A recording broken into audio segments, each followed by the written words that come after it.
Howdy y'all, it's the Trader, and today we're going to make a little video and we're going to be talking about some hobby basics. So for newcomers to the hobby, there's a big issue a lot of people run into is your plastic glue. And your plastic glue, if you leave it out or anything, the nozzles get clogged. So a lot of these plastic glues now at least have very thin metal nozzles that tend to get clogged a lot. So I see a lot of people at stores who just take the metal tube out and just throw it away. They call it a day. Well, that's nice and all, but the issue though, if you do that on a lot of these glues, especially the GW brands, the glue just come out in big gloplets. And that's nice and all, but you can end up messing up your model, covering in way too much glue. So a few minutes ago, I was trying to put his plasma gun back on, which broke off, and my nozzle was clogged. So to unclog it, there's two things you can do.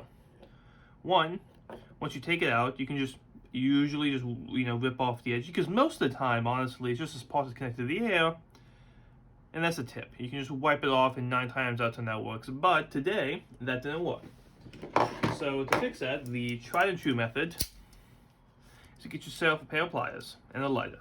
You're going to want to burn out the plastic glue. Now when you do this, do make sure you are outdoors or have some way you can breathe. You don't want to breathe in these fumes, because I think it even says on here that plastic glue is A, flammable, and B, toxic.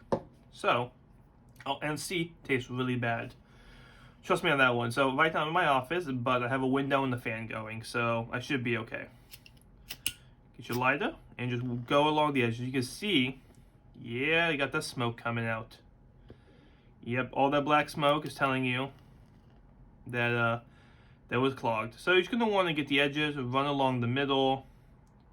Now when you do this, it's going to be like, you're heating up, it's going to get hot. So you're going to want to set it down, let it cool, and leave it alone. You're going to give it a minute or two, because you don't want to burn yourself, right? So, I look at my finger. Nope, not hot. Put it back in, and let's see if we can glue the gun back on. Oh, and you got your bead. Came out perfect. Slap that gun on the back, and voila. So this is Rogue Trader. Thank you for watching. Remember to click the like and subscribe button, and I will see you all on the flip side.